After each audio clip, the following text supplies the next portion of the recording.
Vamos a recibir a 4 desarrolladores independientes muy destacados de España.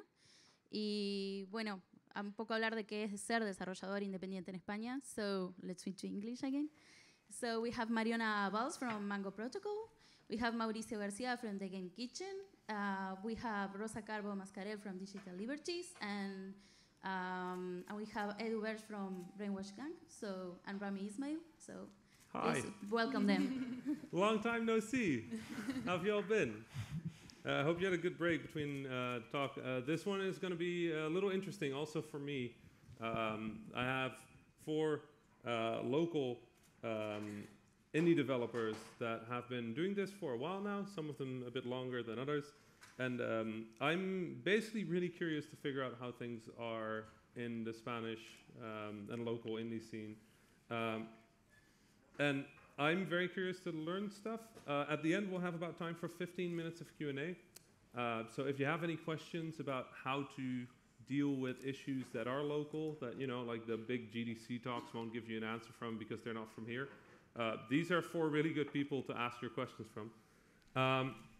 Before we start, we just had a short introduction, but can you all just sort of explain, we'll start on that end, who you are, what your studio is, where the studio came from, what are you trying to make, what are you trying to do?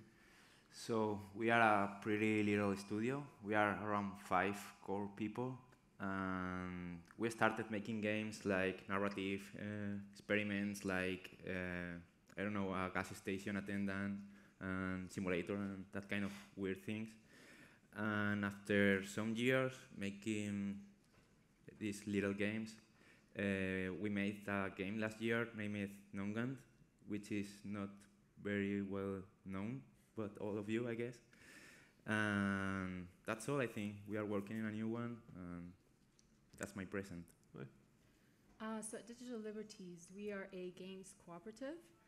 And we started out because we got approached by the Labour Party in the UK, because Digital Liberties is originally based in London.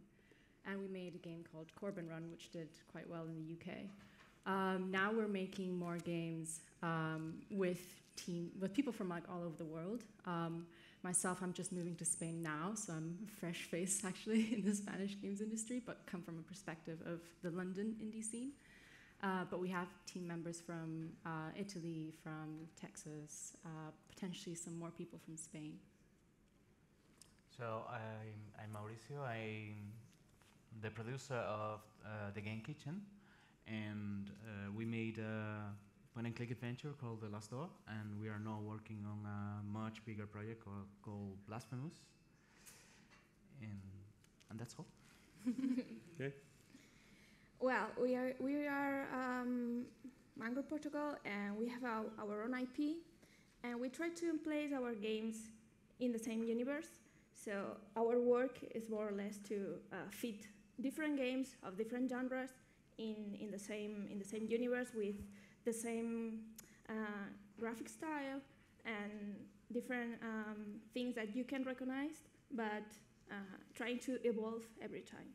Yep. So, right. And we are 4 people, a very small group. Very small team. Cool. Yeah. There's some interesting things here. Edu, I wanted to start with you. You mentioned non-guns. How long did you work on that game? For 6 or 7 months. So yeah, it was a fucking rush. Like, yeah. So that was pretty fast for your team. Yeah. You said not a lot of you know it. Was that? Yeah. Did it do well? Did it? I think that the trouble of the game is that it's really hardcore. I mean, you don't have any fucking clue about what's happening, and you have to solve that puzzle by yourself. And for the regular player, it's a fucking mess. It's like, what the hell I have to play this if I can do, I don't know, watch Netflix or play another good game. So that's the point. I mean, it was nothing accessible. Like, that was our main trouble, I think so. Was that on purpose? Yeah. Yeah. It was like, we have to make a pretty hard game because we were afraid about making a softy game which looks hardcore. Yeah. You know, it's like how you control that. Yeah. Would you going back? Would you do that differently? I don't think so. No, make the same game. Yeah, because I mean, it's worth in the economic way, like, and the people who play it and complete it love it, and it's amazing. Look at the people mastering the game, and I don't know, maybe some things like set text in the fucking game, because we don't have any word in the game, and that's confusing for everybody. Did it do well enough for you to continue making games? Excuse me? Did it sell well enough for you to continue making games? Yeah. Yeah. I think so. So it's a success. Yeah. Perfect. Rosa, you're bringing a bit of a foreign perspective. What have been like the interesting opportunities and challenges that you found working here as opposed to, say, in London? Language, because I'm better at English nowadays than Spanish, because I've been in the UK for 8 years. No, but actually, the most shocking thing I found was community. So London has a really, really big indie scene, and it's big, but everyone kind of knows each other because there's so many events.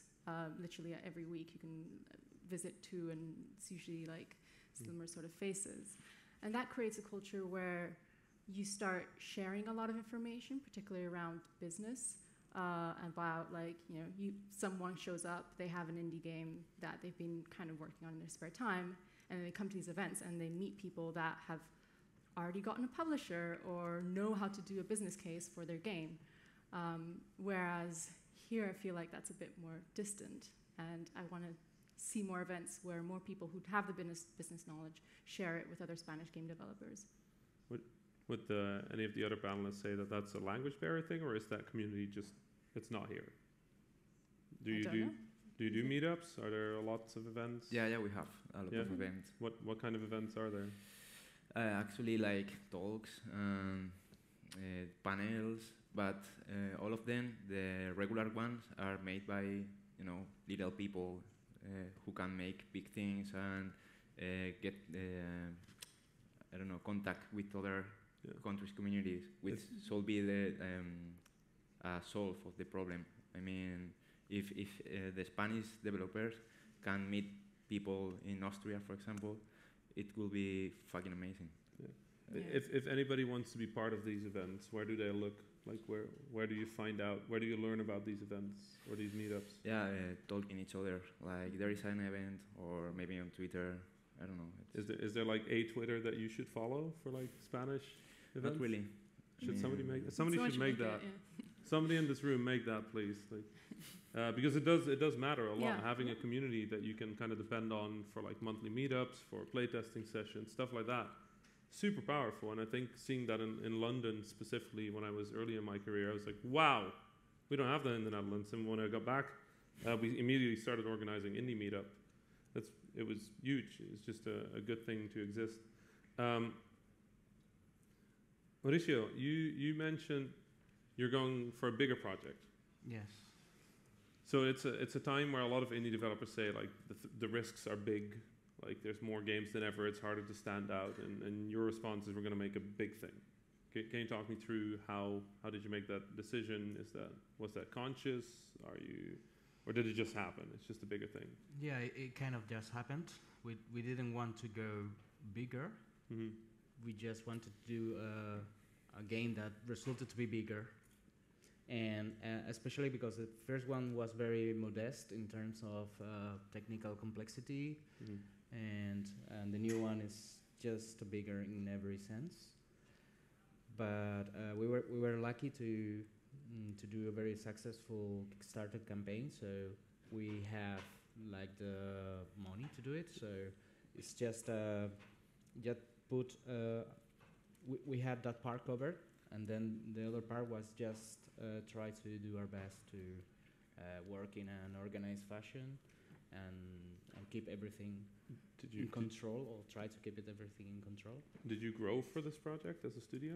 Yes, actually, because we didn't have a business role in the first project, we were about to go bankrupt with the first game, and yeah, we dodged that ballot by Wow. yeah, and we reduced the team to only 3 people, and with the new one, we had to do a reboot and start doing things differently.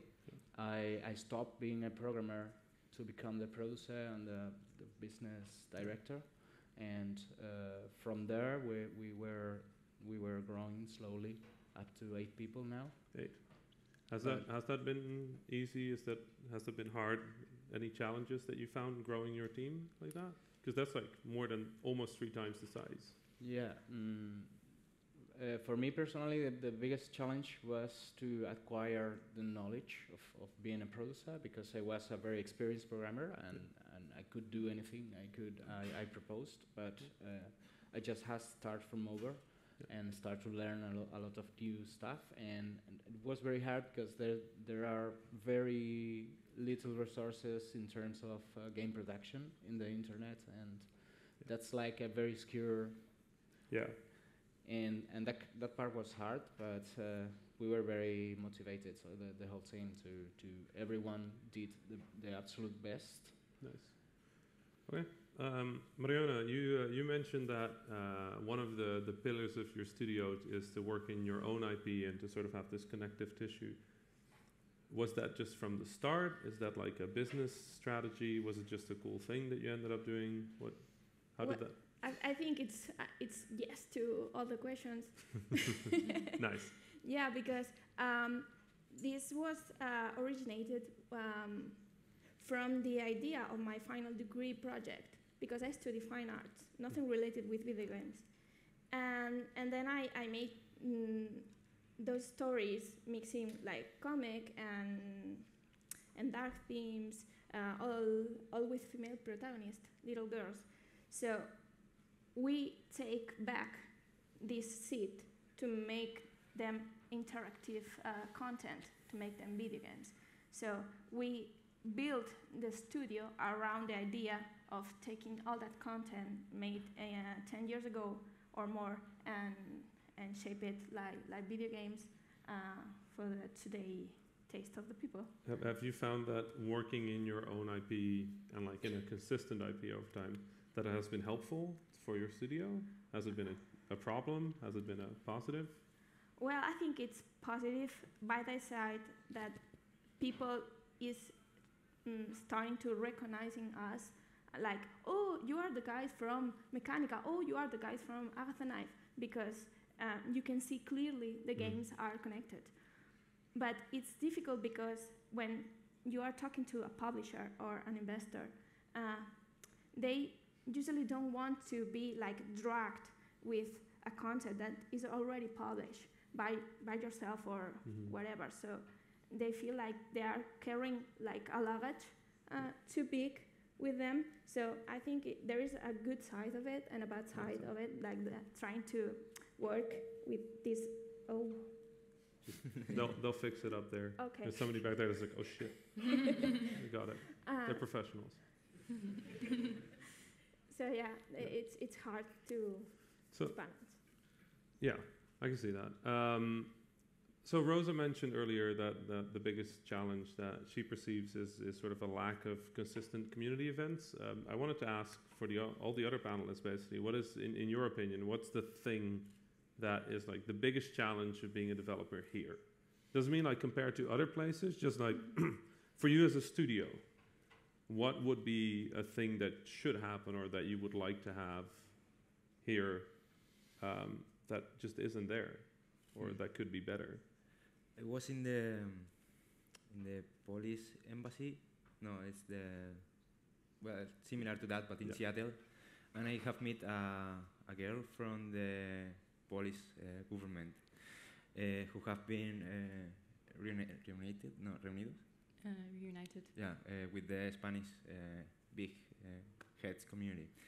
And she says that the problem in Spain is that all of us are fighting each other to set your fucking head over the other one. And I think that's the point. I mean, if all the people who have the mediums to do that community like grow stronger and more healthy, if they stop fighting each other, it could be pretty interesting for us. I mean, we don't need anything more, like only set all the people like go in the same direction. Like we have to take this government helps and these kind of things. I think that's the point for me. Yeah. And you two? Do you agree? Is there anything else? Yeah, absolutely.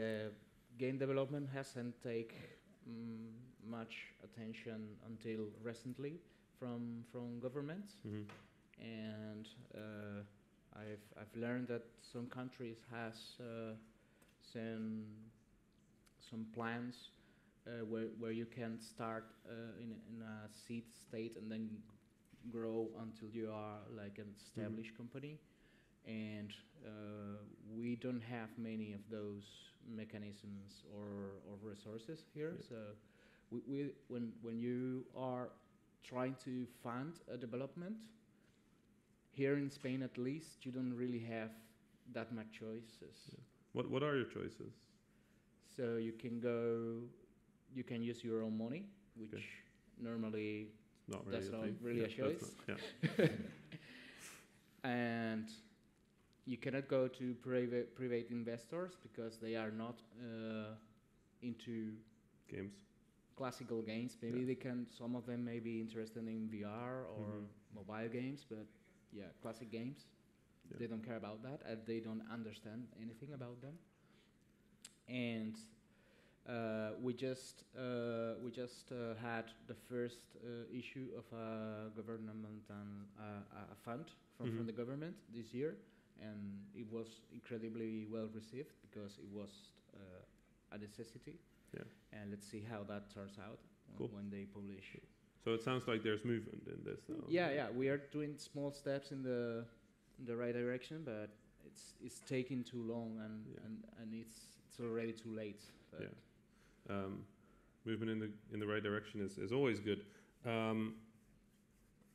Mariona, do you think there's anything that obviously the two answers that we've had so far have been about things other people could do? Is there anything you feel like the community itself could do to really push development here? I think in some way it's similar to something Edu said, that people sometimes it's not really friendly sharing some kind of information because they are thinking maybe you are like competing with them so hard, so then they don't want to share numbers of selling or maybe techniques to or emails to contact somebody because maybe they are thinking you are stealing them some valuable information. And I don't know if this is like our main problem or this is humanity problem.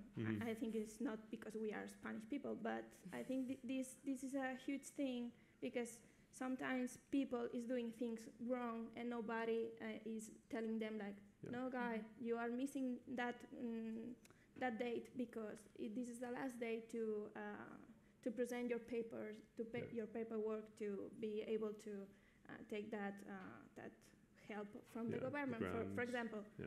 So people is a little bit jealous. Is that like a problem with a culture of sharing? Because I feel like community events would sort of automatically create that spirit of sharing with each other. Most countries that I go to that have very strong sharing do it from community events. Yeah, right? I think it's because there's also figures in that community that set the example of people who have been successful who then go to the community and say, these are all my secrets, basically. This is how I did it. And I think we need more of those figures. I don't know that much if there's any. If you are, please start doing it because it's a great way to help everyone find that funding to start getting more games. And by sharing is how we help the whole industry grow. Yeah. If there's for all four of you, if there's somebody starting here today, like they're somewhere in Spain, anywhere really. And they're starting an independent development career like today. And you basically get to tell them one thing, like right here on the stage. Like what's the one thing you would tell them? Because if we're gonna do sharing, if we're gonna do culture of sharing, let's start right here, right now. Like What mistake did you make that you shouldn't make? What thing did you find that was most helpful to you?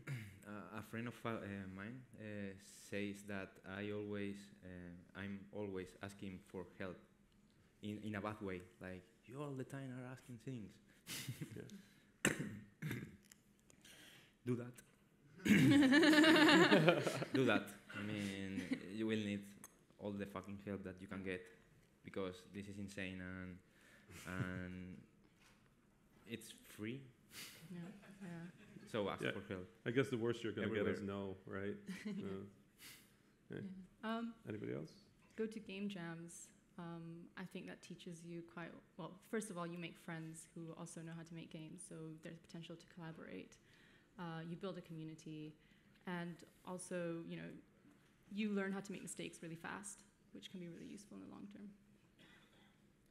So since we were about to lose all that we have when we were about to go bankrupt, I would say that you should have a business profile in your team since the very beginning, and I would recommend that it's somebody that also loves the video games industry and the video game as a medium, not just somebody who has rich parents. So I don't know if those people exist. We need to look for them. And that would be my advice. You switched into that position, right? You were a programmer, and now you're that. What was your biggest lesson in switching? What did you learn that you think, like, if anybody has no producer person, no business person, but one of them is a programmer or an artist, and they want to do that role, what was your most helpful? Well, you gotta know how much money are you expending, how much money are you gonna get in, and the dates this money are coming in to you, so you can make sure that you don't run out of money and bad things happening. And you need to learn how to communicate properly the game. You need to know what your target is, because you have very little resources to invest in advertising or in marketing efforts. So you need these efforts to be very well focused. So there are there are a very wide variety of things that you need to know and you need to do besides making the game.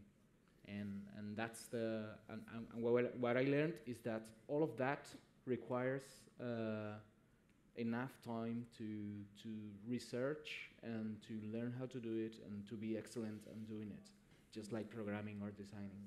It's a full-time job. Yeah. Yeah, it is. Yeah, well, my advice is really simple. It's surround yourself of nice people, because maybe in the beginning you think you are not worthy of talk to the coolest guys, but maybe in the future they are people too. So maybe in the future, if you need help, ask them help. Maybe it's better because if you ask to somebody that's in the same situation as you, maybe the feedback you have is the same you can think about, because they are in the same position and with the same background. So I think it's really important to be chill about and trying to talk to everyone, and despite maybe you think they are too cool for you. It's not. We are all people. I have thought about this in this time, and I have another better, I think. Okay, go. Depend on yourself only for the beginning. I mean, you have to make sure that you will end something by yourself. If everything with the people goes like crazy, I mean, the teams can break, and if you have started to make things by yourself, you in time will find people who really will want to work with you. You know, it's like I have something to show to the people, like I made these kind of things.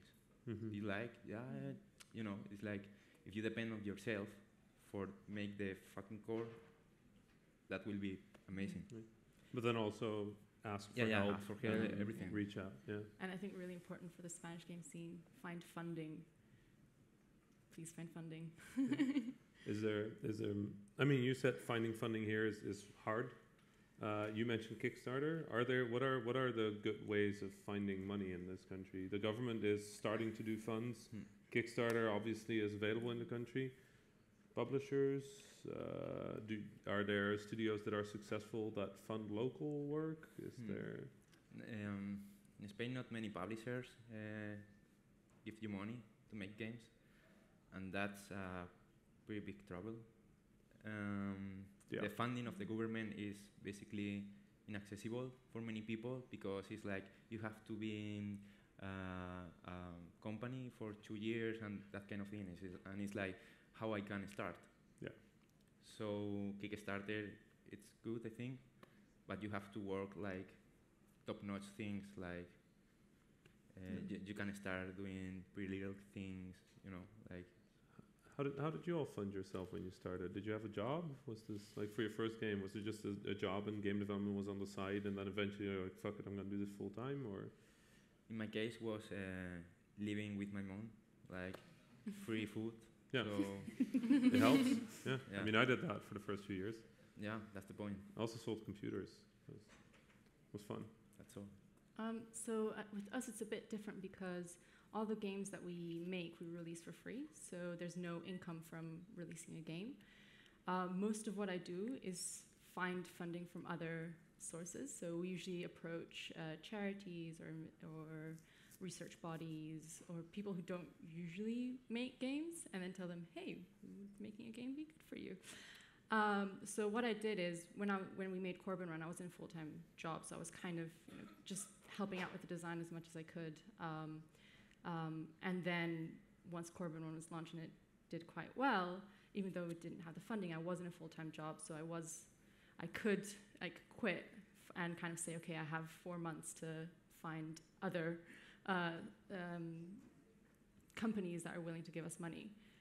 So we did that, and I just spent those 3 months just talking to people, networking, and eventually landed a couple of gigs. Is there for any of you, do you feel that there's something that the local games industry is particularly good at? Just as a community, as a group, as a Parties. Parties. Yeah. Party. Parties. Yeah, parties are nice. What do you come year after year? I like the people. I like that you are dreamers. Like you all like to aim big, and you say the funding is hard, and the government didn't help before, and there's not that many events, and we don't help each other, and then still you all want to make amazing things. Like you're basically saying, like, if I asked you, like, is there anything good, and you're like, but I'm still gonna do it. And I like that. I like that you dream. All of you dream. I think that we are pretty nice making games for big publishers like Devolver. I mean, if you compare Europe, I mean, all the countries that have worked with Devolver or Adult Swim, Spain is insane. It's like the 300% of because we are cheap and we have the European knowledge. We have the same way to life. Yeah. So we are Occidental, but cheaper. Yeah. I mean, that's actually a huge benefit. If you look at Poland as a country, the entire Polish games industry, from CD Projekt Red to all of the smaller studios there, a lot of them started because of that specific advantage. It was cheap to work with them, but it also meant that every dollar they earned is actually worth more here than it will be in my home country. A dollar there is worth 60 cents effectively, and here it might be worth like €1.20. It means you get double the money out of every dollar. That's actually a really cool advantage. I hadn't thought about that. Any other advantages? I think that we are very resilient because we are more developers. Every year we are more prepared and more competitive in the good sense. Yeah. And the quality is rising despite having everything against us. So we're fucking resilient. Yeah, absolutely. Yeah. I think that we have a new wave of change. I mean, there are starting to be some university careers, public careers, which could be accessible for the working class. And I think that that's a pretty important movement because, no offense, but all of we have money in the bank from, you know, from our parents or whatever, and it's regular. And I think that in Spain could be amazing because the people from the bottom of the society can get that careers because it's weird, but in Spain everybody have a career. Not mine, but no, it's true. So maybe we can find in 4 or 5 years or 10 years people from the working class doing pretty big things to solve the world. Actually, I have something to say about that, and that's that a lot of people, so the UK right now doesn't have enough talented developers, like that can work in AAA or are willing to work in AAA, and most of them are coming from Spain. So Spain already generates lots of really, really talented people in like animation, 3D, programming, the problem is that there's not enough funding, like you said. You kind of have to rely on your parents to pay for, the first game, which is the actual problem of why working class people can't, work in games. So it's not just universities, it's, associations here in Spain. You talk to government and say, this is really exciting and, there could be a really growing games industry here, but there needs to be like proper freelance contract, it needs to be made easy, and proper grants as well. But that's association needs to do that, do that work. Is there any association that you all look to handle that, or not really? No, I mean, I can get you. Is there anybody you could look to for that? Well, there are 2 associations here in Spain, but they are fighting each other for some reason, which us developers, I believe, we don't understand. And well, no, we really had a very sad story with the previous management of one of these associations. But now they have reboot and start over, and they've been doing very nice work. Good. And once again, that's steps in the right direction. And I guess all of us developers need to think about. Sometimes it's important to team up and start playing at that political level. So we have to group and start discussing what's best for us and make move in that playing ground. I know we don't have time for that. Nobody has enough time. But somehow we still need to do it. So, in my opinion, 0 of that. I mean, we don't have any movement by our community. Actually, many of the artists are in the financial part, like artists or bullfighter. It's the same thing for the government. So we don't have anything like that. Like we can say that we are game developers to the government because we don't have our own epigraphic. Pocket, So it doesn't make sense. I mean, you can fight with that also. I mean, it sounds like teaming up, working together, like creating a unified voice together would be a very powerful thing. So I ask, is there anything good? Is there anything you think is like great about the Spanish? Like and like you said, resilient is a word that comes to mind. It does sound like all of you are hopeful, like the steps in the right direction.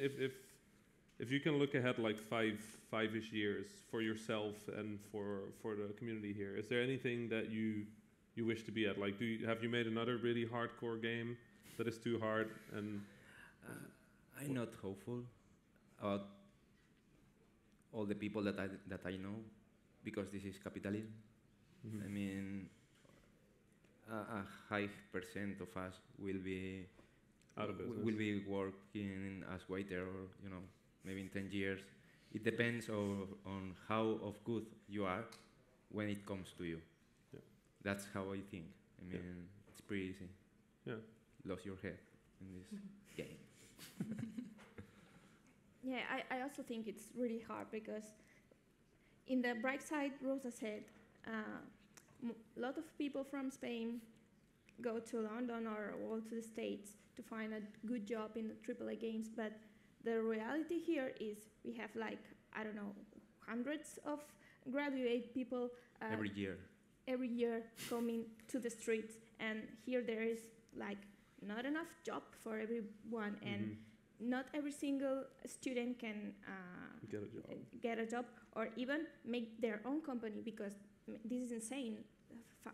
Hundreds and thousands of companies every year. This is not an option. Yeah. So I think I'm not really positive about how is it going, because maybe we are not teaming up in the right direction. Like there's a lot of individual people, like a lot of satellites, but we are not like a real network of people trying to do bigger things. I am positive because that's something that's quite easy to fix, right? FemDevs did it. They just set up a Slack, and suddenly all the women of the Spanish games industry know each other and can help each other. What we need is someone to just, set up those meetups, set up those community gatherings, and start setting the example of, we can all just set the example of let's be nice to each other and share secrets, Yeah. That's quite, I think, if we all start doing that, then at least from the ground up, we can start building that community. Well, but maybe I think it's growing faster than we can act, because FemDevs is easy because it's less than 500 people, less, 400, something like that. Here we are talking about thousands of people. I think escalate that, it's not an option, because how you manage, like in a central way, because FemDevs is very easy because there is people overseas, so you can talk to people not just from Spain, because we are a small community, but try to do this in the whole Spain, or maybe including Spanish territories like South America. This is insane. I mean, it's my opinion. Yeah. I mean, so is game development, but we're still all doing it. Yeah. So maybe there's an opportunity. Maybe somebody should just create that Slack and see whether it works or not. We can try it. Yeah, that sounds like fun. I would come hang out if you do it. There we go. Sounds like fun. So I think we're wow, this got really real. I appreciate all of you being that honest and talking to us. I definitely learned a lot. I do want to, though, we have about 12 minutes left, and the technician people are doing that thing, that gesture, where they're like, in 12 minutes, it's over, we're going to just turn the mic off. So 12 minutes of questions I would like to take. Now here's 4 people that have been making games in different capacities. I'm here as well. If you all are just going to ask about Vlambeer, I'm going to get really upset about you. But if you have any questions, like these people just said that they want to be more honest and open and transparent about everything, let's go try that. Let's be. Hello. Hi. I wanted to ask about work for hire here in Spain, because I'm not so sure. Like Rosa mentioned that she has looked for like companies or like places where they could fund their like projects, but I don't know if. Hello. Okay, it's back here. I don't know if you guys have had any experience with work for hire as a way to support your development of other like own projects, or what's your opinion on this? So do you have any experiences with your studio as work for hire? I do. We were doing contract work for the three and a half first years of our studio, and it was fine because you grow as a professional and you learn the techniques and the processes while somebody else is paying. But from 2007 and then we have to drop the prices, and it started to doesn't pay. And something you need to know is that it's very hard to actually get some free time to do what you really want to do. You think that that's a possibility, but in reality, it's very hard to get this free time to do your own projects when you are working for somebody. So that's stuff you need to put in the balance?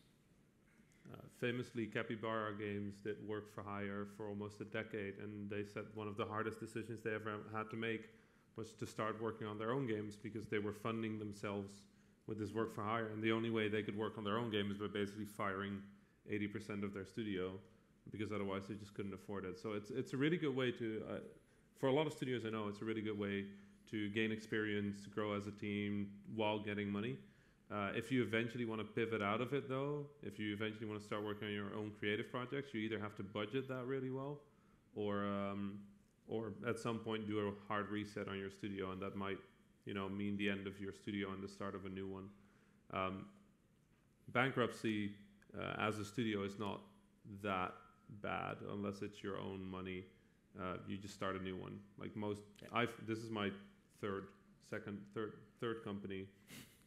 Most people don't know that because nobody ever talks about the other two because they were shit.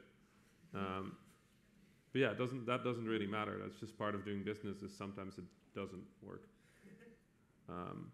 Any other questions? Make it up front here. I see you in the back, by the way. Don't worry if you raise your hand. Well, I had a question prepared for Rami's talk, but I think it fits this panel, even if it's not specifically about the Spanish industry. May I? Yeah, go. So some months ago, the developer of Where Water Tastes Like Wine wrote an article talking about the commercial failure of his game. It seemed that it had everything. It had a lot of expectation. It won awards. It was well known, but still it didn't solve it. People wanted buying it. I didn't buy it. So why this contradiction? Why did this can happen? I know many cases like this in Spain, like thousands of cases. That's the 99% of the games that are released.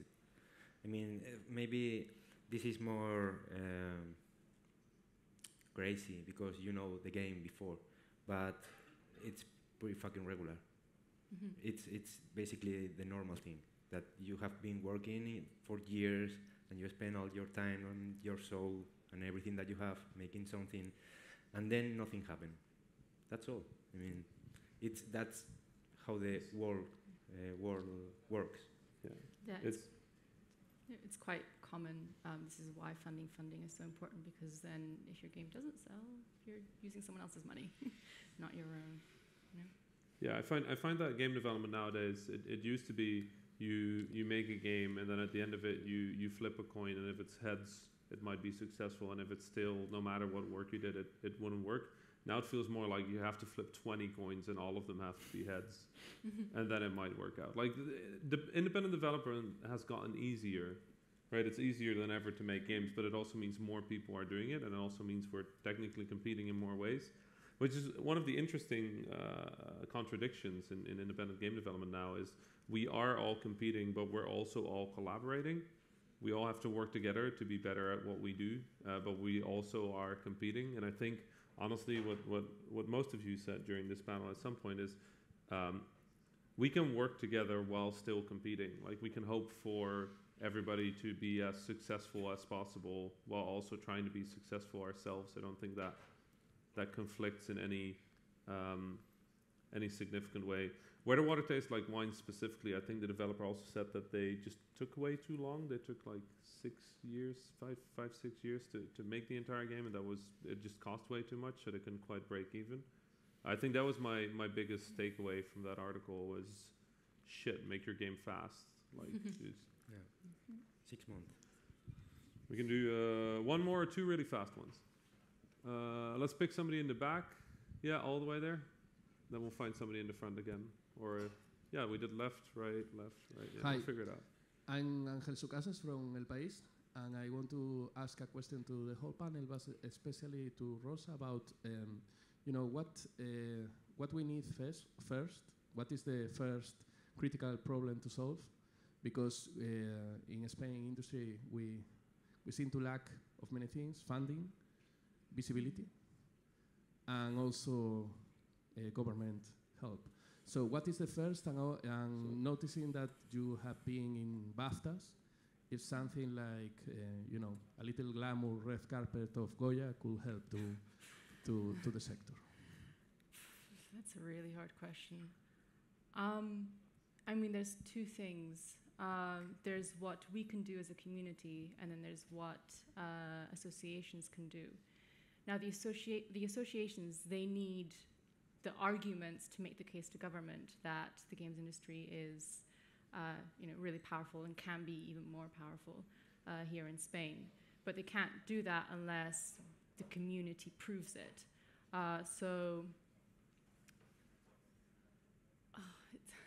I mean, first of all, there's already quite a few games coming out of Spain that are really good and have done quite well.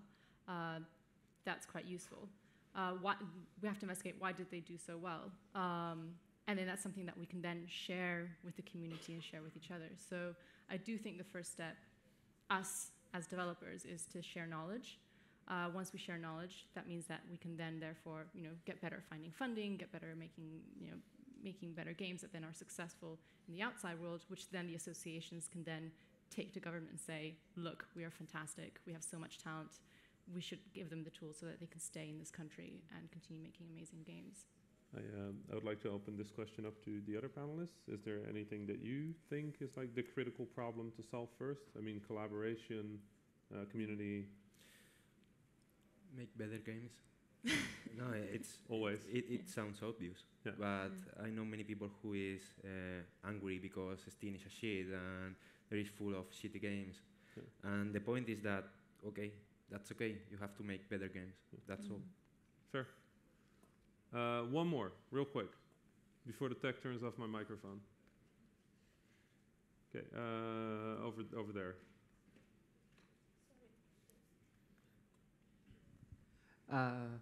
You spoke about association, and I don't know the situation in other countries, but it's not a possibility to build like a syndicate or something like that in Spain to defend to defend yourself. Yeah, I think that there is a possibility, but it's like the thing that I was talking about, like many people fighting to be the boss of that syndicate. So that's the trouble for me. I mean, the people want to be the king of this association, and that's a problem for me. But I hope so in the future. I find what's interesting though, like for associations, one of the powers of an association is that as a singular thing, they can represent many, right? And I think in a lot of countries, associations internally, they always fight. That's kind of they fight in useful ways though. They find structures to communicate, to vote, to democratize, to represent different perspectives. Like a lot of associations are kind of weird because they have to represent both casual mobile developers and like big AAA studios and like weird experimental indies in the middle. Like finding a way to represent all that without feeling that any of those is taking away, right? Without feeling like, oh, but they represent too many casual mobile games. Like this is not our association. No, that is your association because that is your industry. Like your colleagues making a shitty Candy Crush ripoff, but they're doing it well and they're making a lot of money. That is your industry. Those are your friends. And if you combine all of that, the successes, even in the games you don't like, that's when you create an association, a group, a force. Because it sounds like that's the problem is you don't have a combined force. You're all punching, you're all like this, you have like a big boss fight and you all go in one by one. But instead of like just 60 at a time and like spam the attack button. In this industry, you can do a strike, for example. Yeah. I mean, you don't have anything to press to the government or, the only thing that you can say is, I'm not going to pay the taxes or whatever. It's like what you can offer to the fighting people. Like we have to do this. I guess make good games. Like show them that there's an economy, that there's money. Like apparently you're exporting amazing talent to around the world. Like I keep coming back because I like what you all do. I think a lot of people around the world actually look at Spain as a country in which development is actually quite impressive. There's a reason that Devolver keeps coming back here, and you all make very creative interesting games while being resilient. Like, honestly, I travel around the world. I'm always very impressed by what you all are doing. So maybe it's time to just accept that you all are pretty good at what you do, and like start moving in the same direction. Yeah. Cool. I totally agree with the last thing that you said. Regarding the associations, just wanted to remind everyone that after the lunch break, there is a specifically a kind of round table. It's round at the beginning. I don't know if it's going to be round at the end, because there are associations talking to each other, whatever. But for me, that I don't know if I'm the oldest one in the room, but one of the oldest ones, and I've been through all the structuring of the Spanish games industry and quite involved in some of the creations of associations. For me, it's quite clear right now what the associations are or should be representing, and I agree that first is you need to have like an objective, you need to have a community, and then comes association, but it's just everything is just there. You just have to have a look at it, and if you like, you can participate in any of them depending what you want to support, right? We have in Spain, like in any other countries, have developers, we have professionals, we have distributors, we have now esports clubs and leagues, and it's a matter of time that all the community start realizing what they need to work for, and they associate it into something that makes sense. So maybe right now we are sometimes reading in the articles, the news, like some time of conflicts or I don't know, trying to get that position from many places, but it's going to be clear as time goes by. So if you want to know more, stay for the session at 3 o'clock, and it's going to be potentially clarified. Yeah, I think that's a very good point to end on. If there is something you like, join that. If there's nothing you like, make it yourself. That has always been the best way of doing it. Like Edu said, at some point, you can mostly depend on yourself. If there's nothing you like, make it yourself. If there's anything you agree with, go join the chorus, go join the voices that are already there. I do want to thank our panelists for being here and speaking so openly. I do want to ask all of you, if the people here want to follow you, want to ask any questions, want to get in touch with you, where do they do that? Let's grab a beer outside. Cool. Follow me. I'm going with him. Perfect. So beers are on Edu. Well, you can reach us at the Game Kitchen in Twitter and Facebook. Cool. Well, I am always on Twitter. So if you're looking for me on Twitter and follow me, most of what I do is retweet other art, video game things, and yeah. What's your Twitter? Marion Schkaff, ended with... Laia said we just tweeted all your... Just tweeted it? Perfect. Yeah, right. so everybody can find your Thank you so much for being Twitters here. there. Thanks so much for listening. And huge thanks to all the panelists.